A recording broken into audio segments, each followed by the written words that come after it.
ला इलाहा इल्लल्लाह, कोई नहीं है इलाह, कोई नहीं है दुआओं का सुनने वाला, कोई नहीं है तकलीफ को रफा करने वाला, कोई नहीं है औलाद देने वाला, कोई नहीं है मुसीबत से निजात देने वाला सिवाय अल्लाह। इलाह का मफहूम है वला तजअल मअल्लाह इलाहन आखर, ऐसा ना हो कि अल्लाह को भी तुमने इलाह माना हुआ, कुछ और छोटे छोटे इलाह भी मान लिए। फला की कब्र पर जाओ बेटा मिल जाएगा, वहाँ जाके जरा बकरा चढ़ाओ तो तुम्हारी फला जरूरत, ये इलाहन आपने अल्लाह के साथ छोटे छोटे इलाह और बना लिए। ला तजअल मअल्लाह इलाहन आखर, अल्लाह के साथ किसी और को इलाह न बना लेना।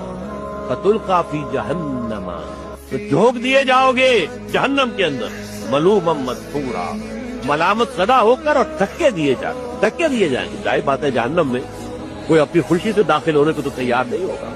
फरिश्ते कहेंगे तुम्हारी अपनी शामत आमाल है, क्या तुम्हारे पास रसूल नहीं आए थे, क्या उनकी दावत नहीं पहुंची थी, दफा हो और दाखिल हो जाओ, और धक्का देकर फेंक दिया जाए।